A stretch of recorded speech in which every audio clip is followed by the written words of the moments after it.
예수를 나의 구주 삼고 성령과 피로써 거듭나니 이 세상에서 내 영혼이 하늘의 영광 누리노라. 이것이 나의 간증이요 이것이 나의 찬송일세. 나 사는 동안 끊임없이 구주를 찬송하리로다. 온전히 주께 맡길래요. 사랑의 음성을 듣는 중에 천사들 왕래하는 것과 하늘의 영광 보리로다. 이것이 나의 간증이요 이것이 나의 찬송일세. 나 사는 동안 끊임없이 구주를 찬송하리로다. 주 안에 기쁨 누림으로 마음의 풍랑 잠잠하니 세상과 나는 간 곳 없고 구속한 주만 보이도다. 이것이 나의 간증이요 이것이 나의 찬송일세. 나 사는 동안 끊임없이 구주를 찬송하리로다.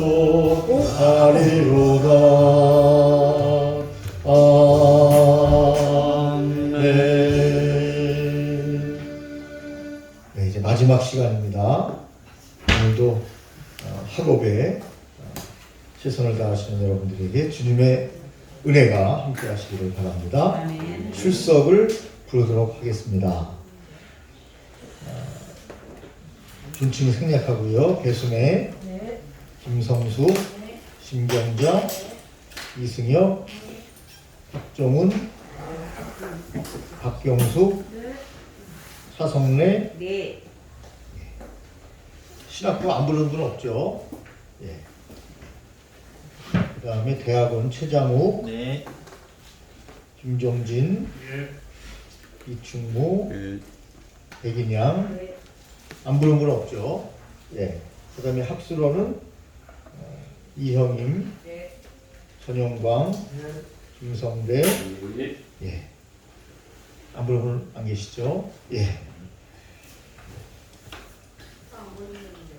네? 이홍주. 네? 이홍주. 홍주. 아, 할렐루야, 환영합니다. 예. 저번 주 오셨어요? 저번 주 오셨어요? 더 환영합니다. 꽃배기로 환영합니다. 예. 이제 없죠, 이제? 예. 감사합니다. 이 날씨의 영향이 조금 있는 것 같아요. 예. 날씨의 영향이. 누가 날씨의 영향이 있느냐? 제가요, 제가. 이게 날씨가 이러니까 충만하시다는 말씀이시죠? 그렇죠. 아주 충만해져요. 네. 그 찬양을 하고 드렸습니다. 예. 8편입니다. 8편. 네. 8편. 사도행전 2장 37절부터 42절까지 형식을 아시죠? 예. 함께 여러분 8편. 네. 함께 짧으니까요. 함께 저는 빼고 여러분들끼리 다 같이 시작. 저희가 이 말을 듣고 마음에 들려하되 하르되 베드로와 다른 사도들에게 물어라되 형제들아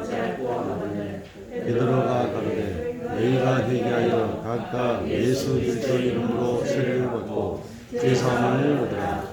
그리하면 성령을 선물로 받으리니 이 약속은 너희와 너희 자녀와 모든 먼 사람 곧 우리 얼마든지 부르시는 자들에게 하시느니라.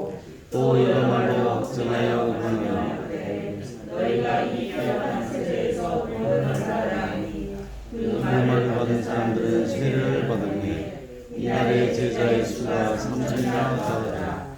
너희가 사도의 가르침을 받아 서로 교제하며 떡을 떼며 기도하기를 전혀 힘쓰니라. 아멘. 아멘. 네, 앞에 보시겠습니다. 지난주에 예수님의 사역, 삶, 그리고 예수님의 십자가, 그리고 예수님의 부활, 우리가 부활 신앙에 대해서 결론은 부활이죠. 생명이죠. 영생이죠. 기쁨이죠. 소망이죠. 그렇게 말씀을 드렸는데 오늘 8편에서는 십자가를 강조하고 있어요. 십자가 없는 부활, 십자가 없는 영광 없다는 거예요. 아멘이십니까? 아멘. 십자가가 필요하죠.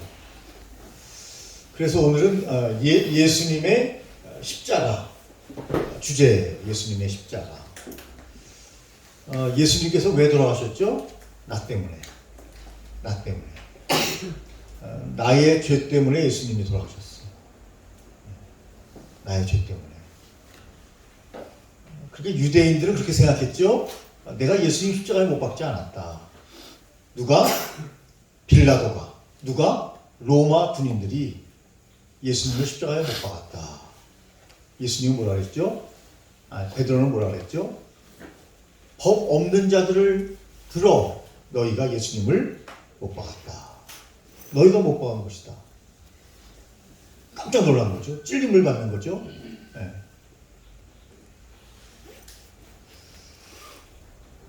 예수 믿고 성숙한 신앙인일수록 이런 고백이 있는 거죠.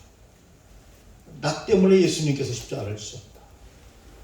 그래서 어떠한 교회에서의 직분을 맡고 헌신을 하고 봉사를 하고 충성을 해도 나 때문에 예수님께서 십자가를 못 박히고 돌아가셨기 때문에 내가 죄인이죠. 내가 죄인이죠. 여러분 사도 바울은 내가 누구라고요? 죄인 중에 내가 괴수다. 내가 아주 나쁜 니은 중에 정말 나쁜 니은이다. 나는. 나쁜 기업 중에 정말 나는 나쁜 기업이다. 네? 다들 인격이 충만하셔가지고 니은 기업을 얘기하는데 알겠는데 기업은 모르죠. 역시 신령하십니다. 네. 신령하다는 건 좋은 거예요. 네. 기억을 잘 모르겠죠. 얘기하기는 좀 그렇고 거시기하고 그렇다는 거예요. 네? 그래서 아무리 주님을 위해서 헌신하고 주님을 위해서 봉사하고 주님을 위해서 충성해도 늘 아쉬운 마음이 있고 내가 예수님을 십자가에 못 박았으니 내 죄 때문에 예수님 십자가에 못 박혀 돌아가셨으니 그래서 오늘 여러분 초청해 보니까 마음이 찔린 사람들이 있는데 세 사례가 있다. 마음이 찔린 사람들 세 가지 사례가 있다. 첫째는 뭐예요? 부정적으로 보는 사람들이죠. 예수님의 십자가를. 그리고 그 다음에 예수님의 십자가뿐만 아니라 성령 강림을 부정적으로 보는 사람들이 있다. 뭐라 그랬죠? 조작된 것이다. 이렇게 보는 거예요. 아니 이 사람들이 아침부터 술 취했다. 이렇게 보는 거예요. 오전 9시인데 3시라고 기록됐는데 플러스 6 하면 된다 그랬죠? 네. 아침부터 무슨 술을 취합니까? 근데 그렇게 삐딱하게 보는 사람들이 있었다. 조롱하는 사람들이 있었다. 그러나 그것은 조작이 아니고 요엘 선지자를 통해서 예언한 사건이 이루어진 것이다. 이미 말씀드렸죠. 네. 둘째, 마음이 찔린 사람들 중에 둘째 어떤 사람들이 있었는가? 바로 제가 말씀드린 거예요. 진정한 성령의 사건을 이해하는 사람들, 십자가를 이해하는 사람들, 예수님을 내가 십자가에 못 박았다. 내가 예수님을 돌아가시게 했다. 베드로는 뭐라 그랬죠? 너희들이 죽였다 그랬죠. 너희들이 죽였다.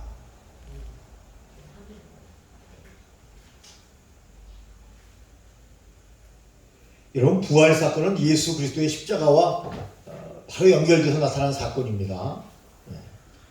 그렇기 때문에 진정한 성령 사건은 뭐라고요? 예수 그리스도의 사건으로 받아들여야 된다. 예수 그리스도께서 부활하신 거니까요. 예수 그리스도께서 십자가에 못 박히시고 저와 여러분들을 위해서 하나님의 뜻에 따라 초자연적으로 십자가를 이기시고 승리하신, 이렇게 받아들이는 사람이 있는 거예요. 잘 받아들인 거죠. 잘 받아들이고 신앙적으로 받아들이고 믿음에 있는 사람들.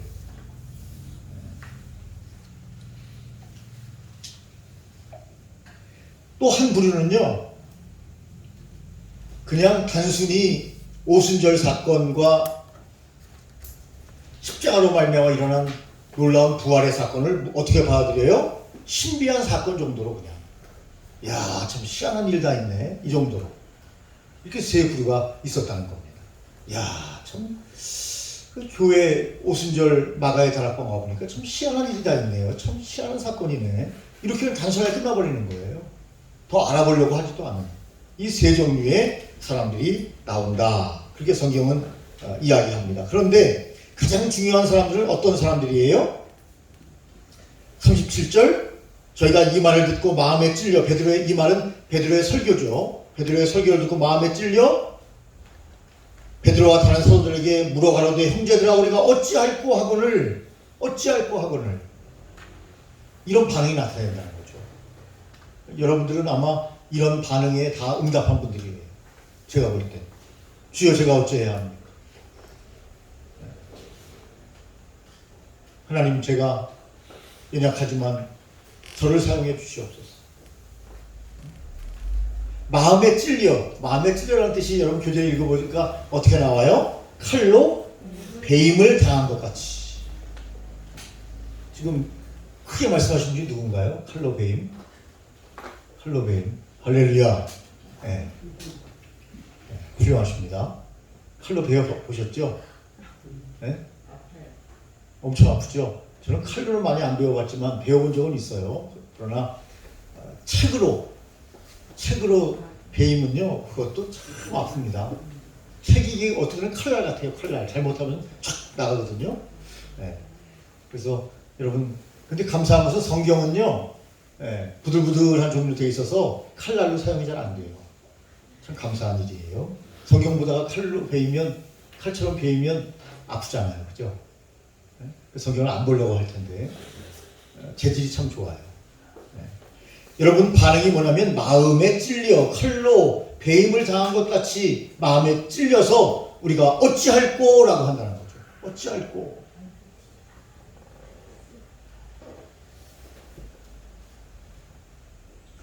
그래서 여러분, 성령이 우리에게 임하시면 어떻게 된다고요? 내 영혼을 뒤흔들어 놓는다, 이렇게 표현하고 있어요. 내 영혼을 뒤흔들어 놓는다. 누가 오시면? 성령이 우리에게 오시면 내 마음을 뒤흔들어 놓는다.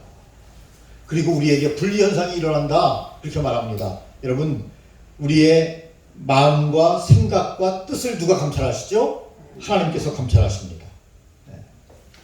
그래서 지으신 것이 하나라도 그 앞에 나타나지 않음이 없다. 어떤 분리현상이 나타난다고요? 마음과 뜻과 생각이 감찰하시는 하나님 앞에 숨기지 못한다. 영적인 충격을 받은 사람들은 하나님을 기억하고 신령한 자리에 늘 거하려고 하는 영적인 마음을 갖게 된다는 거예요. 이 세상 사람들과 우리가 같아요? 다르잖아요. 세상 사람들이 우리를 공격해요. 다르니까. 똑같이 같으면 공격해요? 다르니까 공격하는 거예요, 여러분. 교회는 공격받는 것이 당연한 거예요. 여러분, 다르면 공격해요, 다르면. 왜 여러분, 우리가 잘 살아보려고, 뭐 우리는 아니지만 우리 같은 민족이 이민을 가잖아요, 미국에. 근데 왜 다르다고 막 때리고 발로 차고 총으로 쏘고 그래요? 다르니까. 피부 색깔이 다르다는 거예요. 너희들은 우리와 다르다는 거예요. 네? 뭐 적절한 예인지 모르겠지만 와 닿으시라고 말씀드리는 겁니다. 여러분 세상 사람은 우리가 달라요. 달라야 돼요. 다를 수밖에 없어요. 아멘. 그게 정상이에요. 그런데 아니 성령 받고 주님의 제자가 됐는데 다르게 살려고 하진 않네. 똑같이 살려고 그러네. 세상 사람들과 다른 게 전혀 없네. 이런 부활의 주님을 만난 사람들이 아니에요. 성령 충만이 임한 사람이 아니에요. 똑같이 살려고 그래요. 왜? 여러분들이 그런다는 게 아니고요. 우리 학우들이 그렇다는 게 아니고, 아니 어떻게 예수님을 만나고 성령님을 만나고 부활을 체험하고 예수님께서 나를 위해서 십자가에 돌아가셨다고 하는 사람들이 똑같이 사네? 미움을 받지 않네? 문제가 있는 거죠. 문제가 있는 거죠.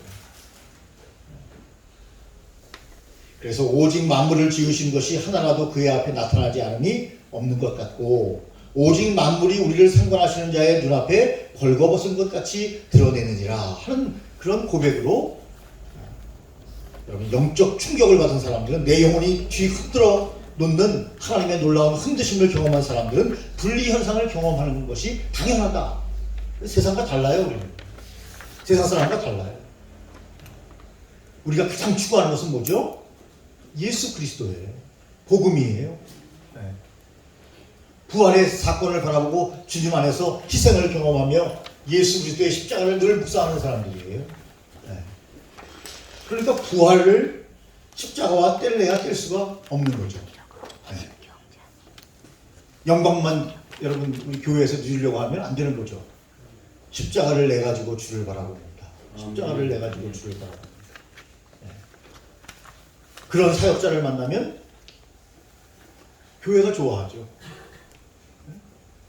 담임 목사님이 좋아하죠. 그런 사역자를 만나요. 십자가를 지는 사역자를 만나요. 자, 여러분 한 장 넘기면 150쪽이죠. 150쪽. 자, 마음이 찔린 두 가지 이유가 나와요. 두 가지 이유가 나옵니다. 첫째는 왜 마음에 찔렸다 그래요? 한 사람의 부류는 하나님을 모독하고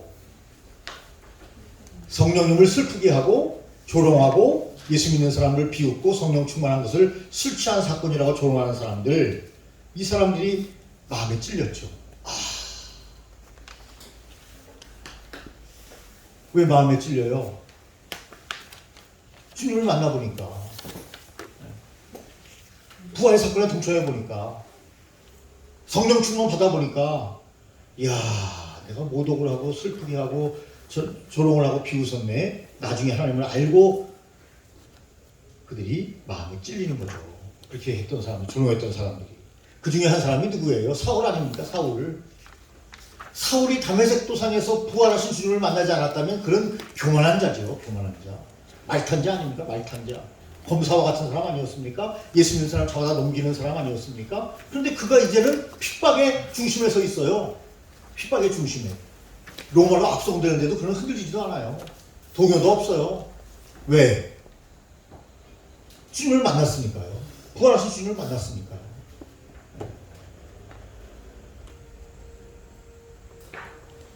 또 두 번째는 어떤 부류의 사람들이 있어요? 예수님 때문에? 네? 예수님 십자가 때문에? 또 한 가지 찔린 사람들은요, 아까 말씀드린 것처럼 바로 내가 예수님을 십자가에 못 박았다고 생각하는 사람들이 말씀을 듣고 깨닫게 되는 거죠. 아, 그렇구나. 조롱했던 사람들도 깨닫고 바로 또 깨닫는 사람들도 있고,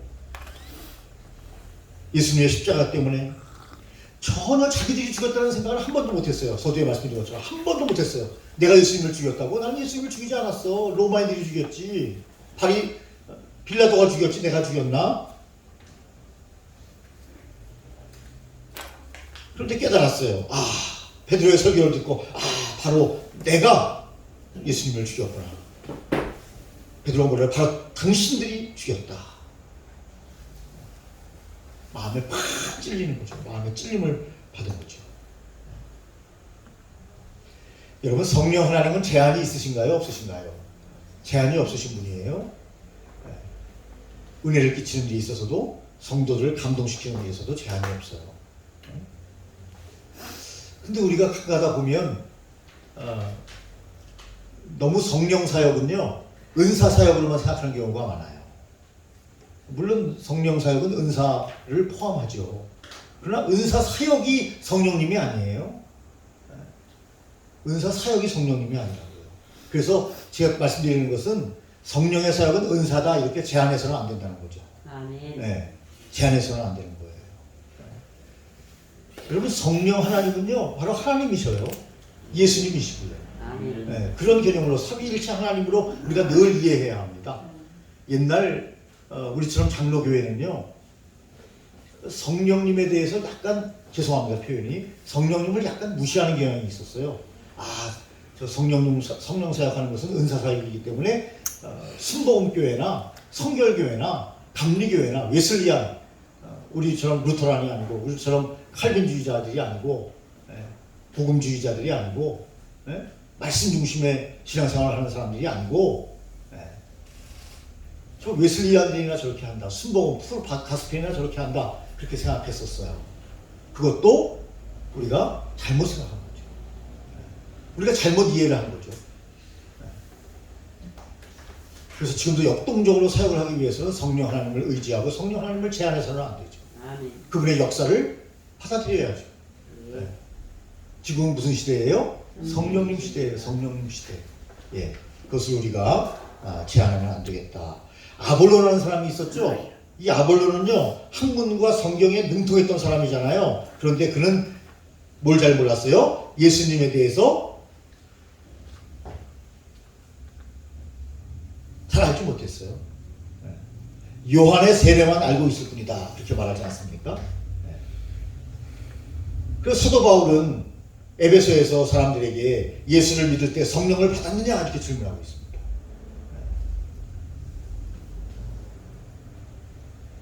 여러분 성령 받으셨죠? 아멘. 네, 이렇게 아멘 하셔야 됩니다. 근데 어떤 분들은 교회에서 성령 받으셨죠? 받은 것 같기도 하고요. 안 받을 것 같기도 해요. 어떤 때는요 성령이 저에게 막 임하시는 듯한 그런 느낌이 와가지고 눈물도 나고 그러는데요. 어떤 때는요 전혀 감동이 없어. 여러분 성령 하나님은 감동만으로 역사하시는 분이 아니고요. 전 인격적으로 임재하셔서 우리에게 체험케 하시는 분인데 감정에 이끌리면 안 되죠. 여러분 구원받은 사람은 내가 구원받았다는 것을 알아요 몰라요? 압니다. 그래서 여러분들이 신학교에 온 겁니다. 사명자게 되기 위해서 온 겁니다. 내가 구원받은 백성으로 주님께 무엇을 할까요? 하는 소명과 사명을 느꼈기 때문에 선지동산에 올라온 것입니다. 예. 근데 어떤 분들은 구원 받았습니까? 그럼 잘 몰라가지고 눈만 뻑뻑. 예? 답답하죠. 답답해요. 그럼 어떻게 해야 돼요? 예루살렘을 떠나지 말라는 여러분 말씀처럼 전적으로 주님의 말씀을 듣고 기도하고 구원의 확신을 갖고 주님을 영접하고 아까 맨치로가 뭐예요? 처음부터 다시 시작하는 거예요. 그런 마음으로 확신이 없다면 그래서 여러분들이 얼마나 소중한 분들인가 하는 것을 다시 한번 느끼게 되고 여러분들이 바로 하나님의 사람 아닙니까? 너 하나님의 사람. 아멘. 여러분들이 하나님의 사람이에요. 하나님의 성령의 놀라운 사역에 동참하고 하나님의 사역에 동참하는 너 하나님의 사람아. 아멘. 어떻게 부처의 사람과 이슬람의 사람과 우리를 비교할 수 있단 말입니까? 어떻게 비교할 수 있습니까? 예수님을 믿을 때 성령을 받았느냐? 아멘. 받았느냐? 우리는 거기에 포함되지 않을 걸로 알고 있지만 혹 받지 못했다면 사모하고 기대해야 된다.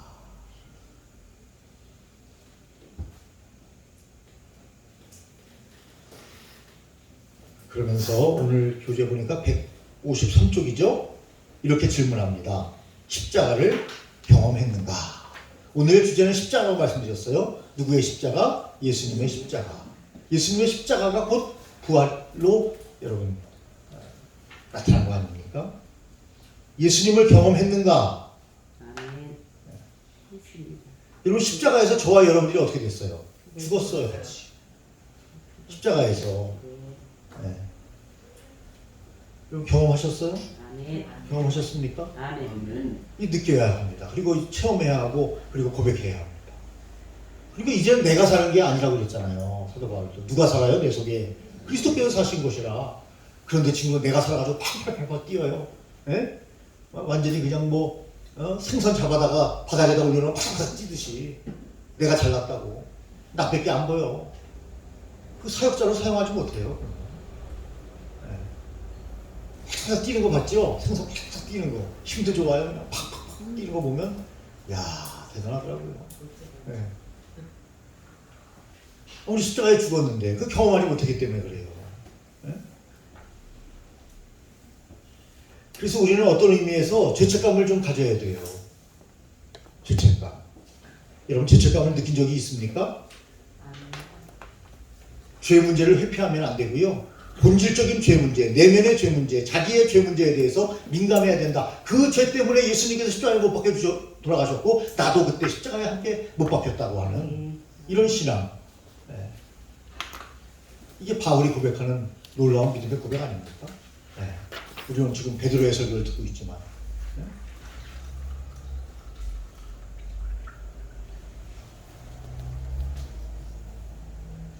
그래서 여기 보면요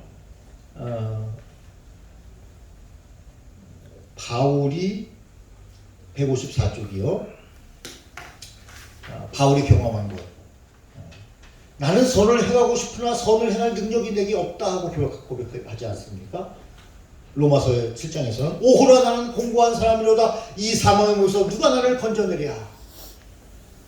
이게 여러분 처절한 십자가에서의 고뇌, 자기의 죄, 내면의 죄 문제에 대해서 때문에 고민하는 바울의 고백이에요. 고백, 경험이에요. 예수님께서도 아무리 나를 따라오려거든 자기를 부인하고 자기 십자가를 지고 나를 쫓아라 그렇게 말씀하셨어요. 그 말은 뭐예요? 자기의 죽음을 경험하지 않고는 진정한 구원과 부활이 없다는 거죠. 자기의 진정한 죽음을 경험하라는 거죠. 아무리 나를 따라오려거든 자기를 부인하고 자기 십자가를 지라는 거죠. 네. 죄가 얼마나 무섭고 얼마나 처절하고 얼마나 우리를 슬프게 하고 그 죄책감을 우리가 가져야 한다는 거죠. 나 이제 주님의 새 생명 얻은 몸 우리 새로운 존재가 됐어요. 그러나 그 이전에 우리가 다 그 단계를 경험을 한 분이에요. 한 분이지만 다시 점검하고 가는 거예요. 사도행전에서 정말 처절한 그런 때가 있었잖아요. 우리가. 죄 문제 때문에 십자가 앞에서 처절하게 통회하고 자복하고 회개하고 나를 위해서 돌아가신 주님의 은혜가 너무나 감사해서 눈물을 흘렸던 그런 경험이 저와 여러분들에게 있습니다. 나는 죽었다. 죄로 말미암아 죽었다. 그런데 그리스도께서 다시 살리셨다. 이런 영적 경험이 우리에게 있어야 한다는 거예요. 왜 여러분 성령이 임하시면 어찌할꼬 하는 반응이 나타나요? 더 이상 숨길 수가 없어요. 꼭꼭 숨어라 머리카락 보인다. 꼭꼭 숨어도 보인다니까요. 꼭꼭 숨어도 더 이상 숨길 수가 없어요. 어찌할꼬. 오늘 한국교회가 어찌할꼬. 신비한 어떤 체험만 추구할 것이 아니라 한국교회 어찌할꼬. 고난 없는 축복만 강조하는 그런 신앙생활은 안 되고 고난도 우리가 알아야 하고 축복도 알아야 한다. 여러분 축복만 받으면 돼요? 그것은 잘못된 결과주의죠. 축복만 받으면 안 돼요. 축복 받으면 안 됩니다. 통회와 자복이 우리에게 함께 있어야 합니다. 그래야 진정한 축복도 누릴 줄 알아요. 네. 우리가 통절한 하나님 앞에서의 십자가를 경험했기 때문에 지금 주님의 사역자로 쓰임받기 위해서 훈련받고 있는 거예요. 네. 우리 지금 축복의 자리에 있는 거예요. 아멘. 네. 통렬한 통회와 자복이 있었기 때문에 하나님이 우리를 세워주신 거예요. 여기.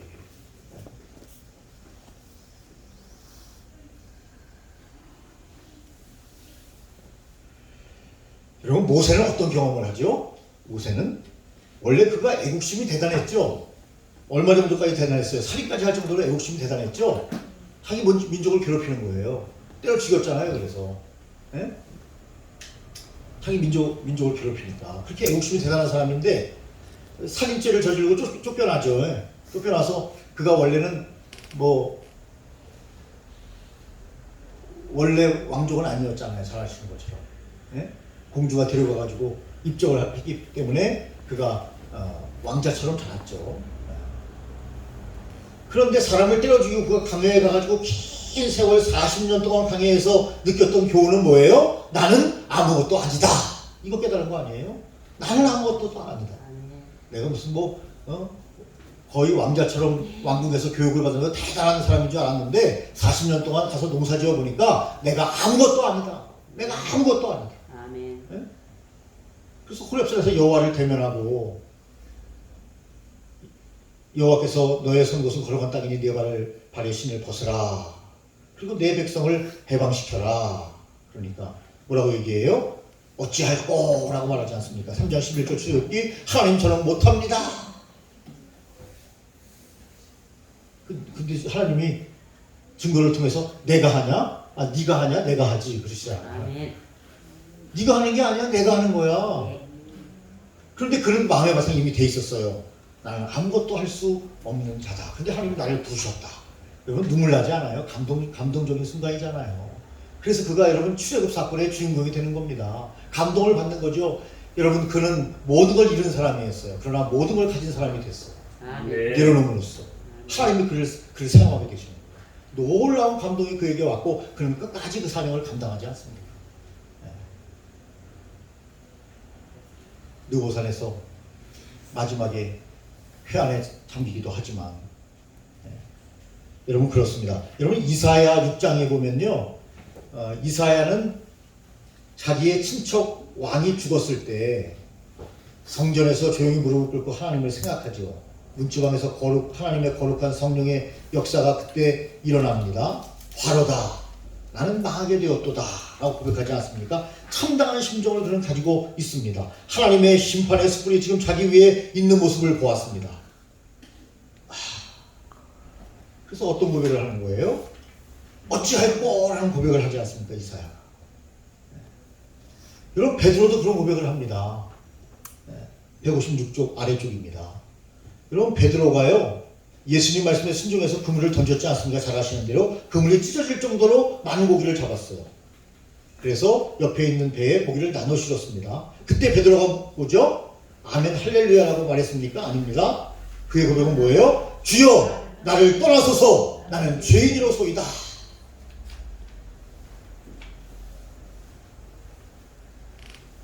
그래서 모든 사람들이 예수 그리스도 안에서 십자가를 경험하고 처절한 낮아짐을 경험한 사람들은 화로다. 나는 망하게 되었도다. 주여 나를 떠나서 나는 죄인이로소이다. 어찌할꼬 내가 어찌 그런 일을 할 수 있다는 말입니까? 천부여 의지 없어서 손들고 옵니다. 라고 고백하게 된다는 거예요. 그 십자가에 대한 처절한 체험이 없이 어떻게 부활의 능력의 주님을 여러분 자랑스럽고 행복하게 정말 행복하게 환하게 웃으면서 증거할 수 있겠느냐. 이렇게 오늘 본문은 우리에게 강조하고 있는 것입니다. 여러분 십자가를 경험하지 못하고 부활만을 강조할 때 잘못하면 형식에 빠지고 위선에 빠지고 여전히 내 영혼을 갈급하게 된다는 거예요. 내 자신을 내밀성 깊숙한 곳에 들어가서 내 자신을 십자가 위에서 내 자신을 잘 비추어 보아야 된다는 거죠. 내가 어떠한 존재인가를 어떠한 존재인가. 나는 대단한 존재지만 동시에 아무것도 아닌 존재예요. 아멘. 나는 주님의 자녀지만 나는 죄인이에요, 여전히. 네. 그래서 베드로는 뭘 촉구하죠? 회개를 촉구합니다. 회개하고 뭘 받아라? 세례를 받아라. 회개하고 세례를 받아라. 세례는요, 내가 죽었다는 거예요. 여러분, 우리 장로교에서는 지금 약식 세례를 하죠. 똑같이 물 세례이긴 하지만 효력이 없는 것은 아니에요. 효력은 동일해요. 그런데 원래 성경에 보면 예수님이 침례를 받으셨죠. 그래서 침례교회는 굉장히 그걸 자랑스럽게 생각하는데 그러나 뭐 약식 세례가 침례와 다를 바 전혀 없어요. 그런데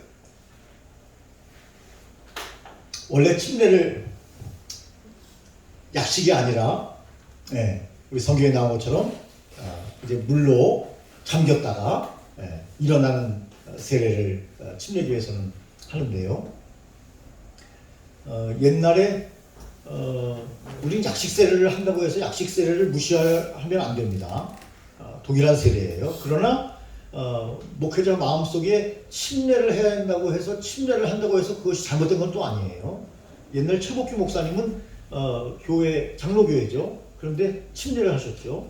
그리고 종종 약식 세례를 주로 하는 목사님도 수련회를 가거나 옛날에 수련회 이런 데 가서 은혜 받은 사람들을 믿음 고백을 받고 내과에서 침례하는 경우가 많이 있죠.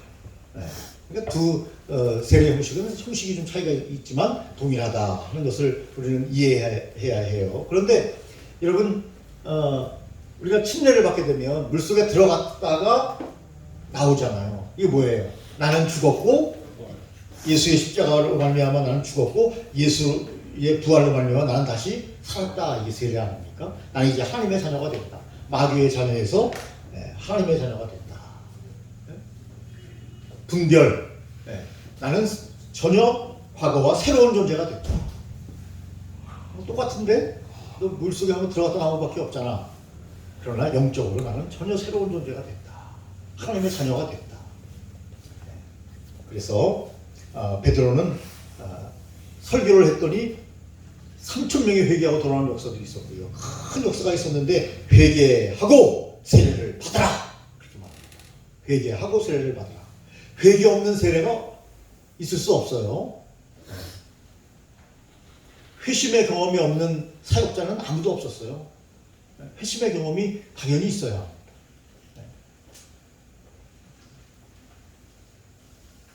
베드로가 가로되 너희가 회개하여 각각 예수 그리스도의 이름으로 세례를 받고 죄사함을 얻으라. 그리하면 성령을 선물로 받으리라. 회개하고 세례를 받으면 죄사함을 받고 성령의 은사를 선물로 받게 된다.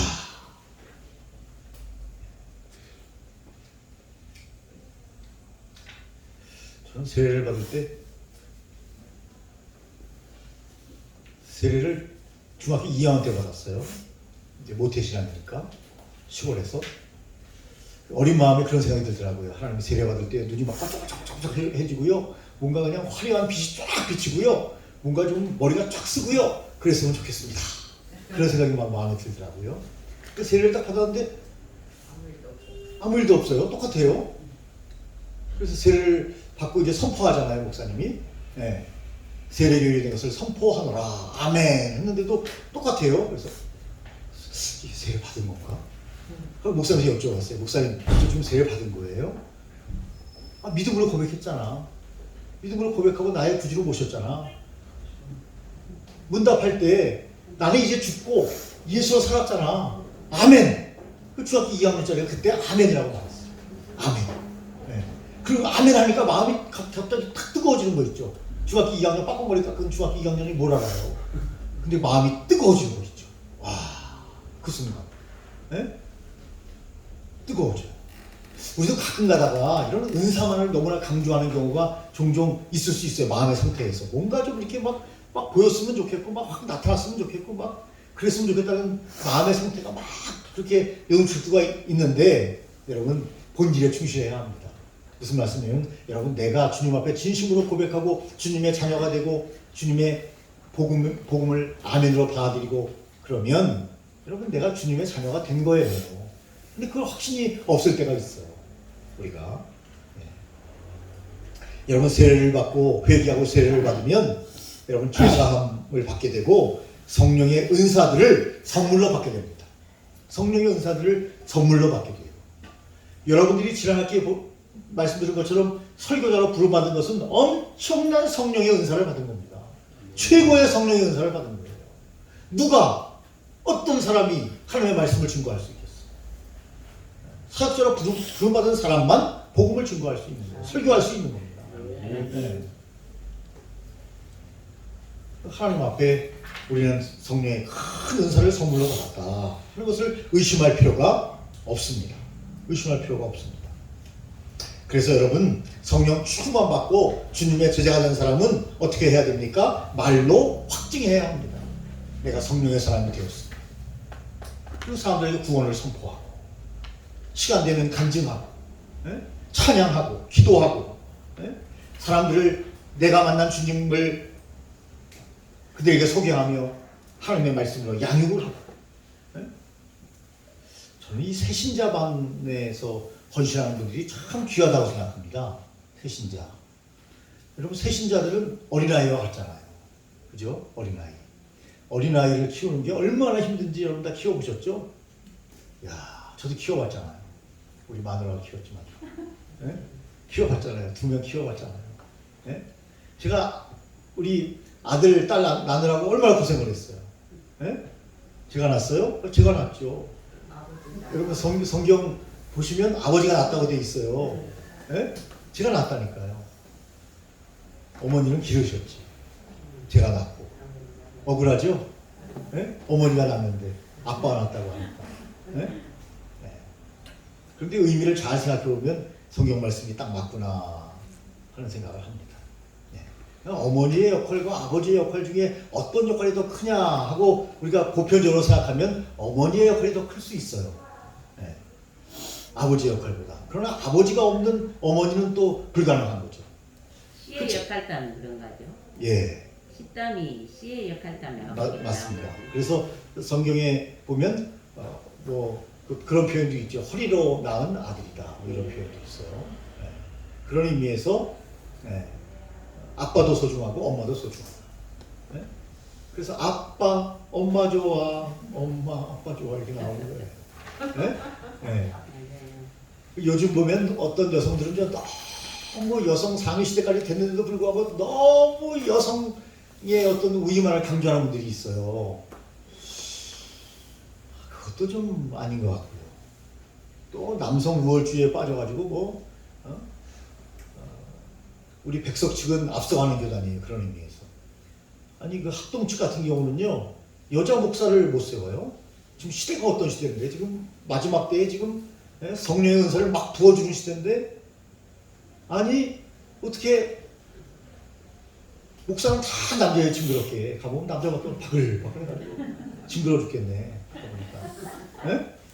아니 그런 집단이 없어요. 지금 이렇게 징그러운 집단이 없어요. 네? 징그럽다는 표현이 좀 죄송하지만 네? 아니 남조가 여종을 부르셨다 그랬는데 왜 갑자기 남종만 불렀다고 성경을 바꾸시려고 하는지. 백석교단은 남자 조화가 아주 좋습니다. 아주 뭐 환상적이죠. 백석 화이팅. 저도 백석 좋아해요. 아, 예. 옛날에 우리도 교회 다녔거든요. 아. 이야기 목사님 백석교회 나잖아요. 거기 나오시고 지금은 이제 초교파로 활동을 하시지만 네. 예, 유명하죠. 예, 맞아요. 그래도 백석교회가 뭐하죠? 네. 그래서 이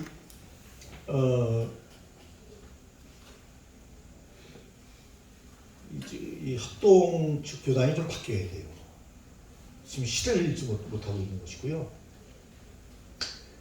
성령님을 제한하면 안 되는데 제한하고 있는 거예요. 제가 볼 때. 네? 동의하시죠? 이 아멘. 네. 그래서 아까 이제 새신자 얘기하다가 이야기를 했는데 새신자들을 양육하는 사명은요 너무너무 중요한 거예요. 한 영혼을 살리는 일이에요. 아멘. 한 영혼을 살리는 거. 예. 네? 우리 사역자들은 뭘 봐야 된다? 속사람을 봐야죠. 예.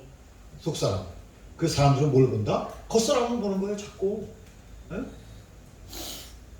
각각 장로님 세울 때도 겉사람만 보고 속사람은 거듭나지도 않았는데 구원에 대한 체험도 없는데 십자가를 지어본 경험도 없는데 맡기니까 교회에 분란이 일어나는 거예요. 겉사람만 보고. 우리는 속사람을 볼 줄 알아야 되는 거죠. 아멘. 네? 속사람. 그 새신자 양육이 얼마나 중요한가 그런 생각을 많이 하는데요. 네.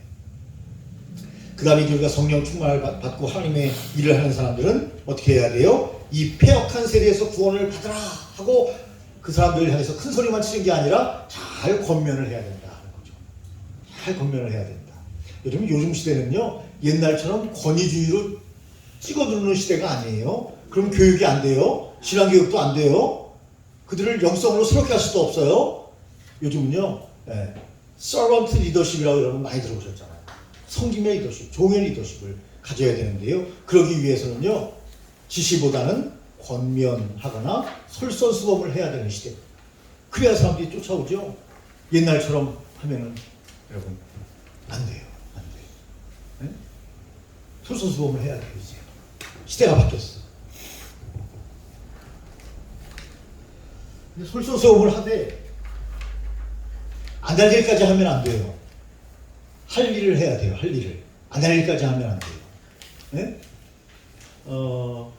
잘못하면 목회자의 권위를 잃을 수도 있어요. 네. 왜냐면 우리가 가장 중요한 것은 목회자의 권위로 말씀을 증거하는 사람이기 때문에, 네? 예를 들어서 나를 갖다가 예를 들어서 목사님을 갖다가 교회의 사찰 집사님 쪽 정도로 성도들이 본다면 큰일이죠. 사찰 집사님이 뭐 나쁘다는 게 아니에요. 역할이 다르잖아요. 완전 역할이 다른데, 그래서 이제 어느 목사님은 부임을 했는데 제 2년 후배인데 목사님한테 매일 거기는 아예 사찰 집사님이 없이 목사님이 사찰 목사예요. 완전히 교회 청소, 뭐 땜빵, 뭐 유리창 깨진 거, 뭐 벽돌 저기 위에 천장 고치는 거 다 목사님이 했대요. 그래서 목사님 그건 잘못한 거라고 얘기했어요. 그래서 그 목사님이 죄송하지만 교회 시무 17년 만에 쫓겨났어요. 교회에서. 아니 소사처럼 죄송합니다. 사찰 집사님처럼 하니까 그렇게 보이는 거예요. 위임 목사인데도 쫓겨났어요. 위임 목사인데.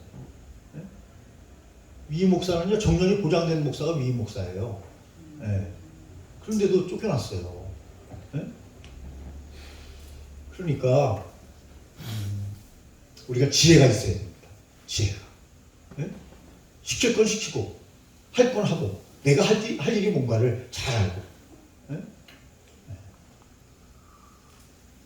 그래서 제가 여러 번 강조했지만 설교하기 전에 막 나와가지고 뭐 교회 청소도 하고 뭐 안내도 하고. 네? 요즘 같으면 뭐예요? 손소독제 뿌려주고 그거 하지 말라는 거예요. 네. 위임은 대단한 능력이에요. 위임.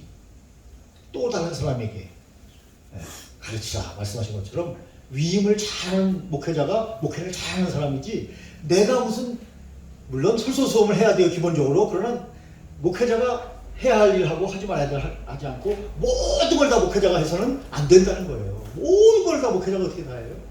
네? 지도자는 위임을 잘하는 사람, 지도자예요. 나보다 더 잘하는 사람을 거기에 세우는 거예요. 나보다 더 잘하는 사람을 임명해서 거기에 요새에 딱 세우고, 그리고 한 번씩 도와줄 수는 있겠죠. 그럼 그분들이 감동받고 더 존경하죠. 한 번씩.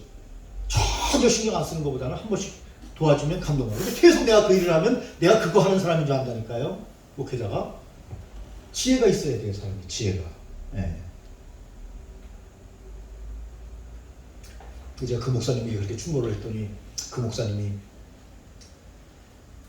눈물을 흘리진 않았지만 깊이 반성을 하면서 다음에 하나님께서 또 다른 사역지를 인도해 주셔서 목회를 하게 된다면, 지금 이제 쉬고 있죠. 목회를 하게 된다면 지혜를 가져야 되겠구나. 자기는 교회 재정이 아무래도 사찰집사님 안 계시니까 이제 좀 재정이 조금 큰 부담이 없잖아요, 교회가. 네.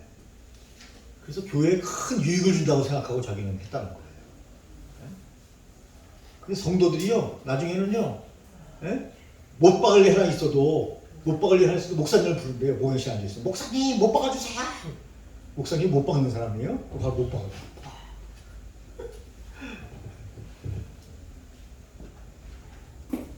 그러나 어쩌다가 할 수 있다. 그리고 또 동참하는 것도 필요하다.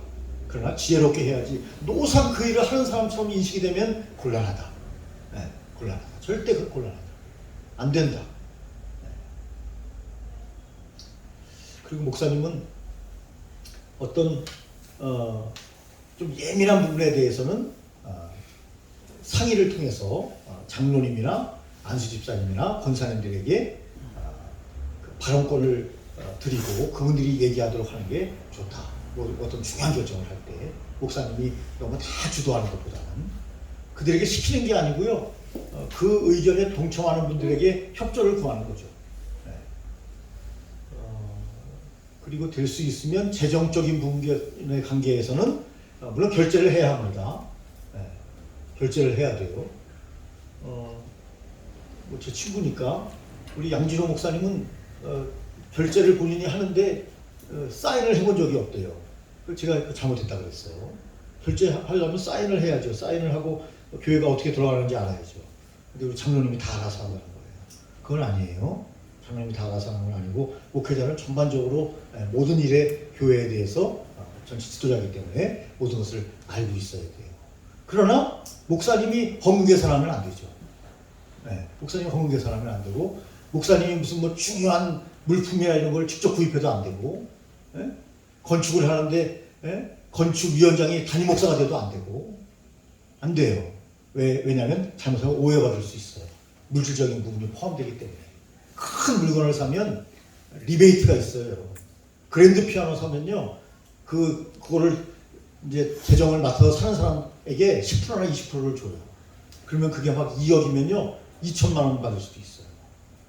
그런데 목사님이 그거를 주제를 해서 하면 성도님들 중에 아는 분들은 의심한다는 거죠. 사회생활 많이 해본 사람, 저 리베이트 한 2천만 원 떨어졌을 텐데 목사님 왜 아무 말씀 안 하시지? 이럴 수 있다는 거죠. 그런 부분에는 목사님이 관여하지 않는 것이 훨씬 신령스럽고 그리고 존경을 받을 수 있다. 물론 개척을 처음 할 때 개척교회 목사님이 다 준비해야 되는데 그때는 예외죠. 그건 뭐 아무도 일꾼이 없는데 목사님이 안 하면 그러면 천군천사가 와서 해주세요 하고 가만히 있으면 주님이 네가 해라 임마. 내가 널 세웠잖아. 네가 천군천사잖아. 주님이 그렇게 말씀하실 거예요. 그때 상황에 따라서 잘 지혜롭게 그렇게 사역을 감당해야 된다. 그렇게 말씀드릴 수가 있겠습니다. 우리에게 가장 중요한 것은 뭐예요? 내게 은과 금은 없지만 내게 있는 것으로 내게 주노니 곧 나사렛 예수 그리스도의 이름으로 걸어라. 여러분, 예수 그리스도입니다. 예수 그리스도가 우리의 왕이요, 그분의 부활과 그분의 놀라우신 은혜와 그분의 십자가를 경험한 우리는 이제 주님의 사역자, 주님의 종입니다. 맨 마지막에 간호사들이 나이팅게일 선서를 합니다. 나는 이제 간호사입니다. 어떻게 하겠습니다. 어떻게 하겠습니다. 어떻게 하겠습니다. 나는 이제 주의 종입니다. 이렇게 하겠습니다. 이렇게 하겠습니다. 이렇게 하겠습니다. 하는 그런 선언이 저와 여러분들에게 있을 때 하나님이 우리를 통해서 영광 받으시고 우리를 통해서 교회를 세워주시고 우리를 통해서 성령 충만한 사역이 이루어지도록 교회를 세우는 거룩한 일에 주님이 우리를 사용하셔서 오고 오는 세대에 저출산 시대에도 주님께서 우리를 사용하셔서 귀하고 아름다운 부흥의 역사를 이루어 주실 줄로 믿습니다. 기도하겠습니다. 기도가 나오죠. 함께 있습니다. 162조. 하나님, 오늘 우리들이 하나님의 말씀을 듣게 하심을 감사드립니다. 성령님이여, 오늘 이 자리에 임하여 주시고 오순절날 예루살렘에 있었던 사건이 우리 교회 안에 일어나게 하여 주시옵소서. 예수님의 이름으로 기도드립니다. 아멘. 마치겠습니다. 감사합니다.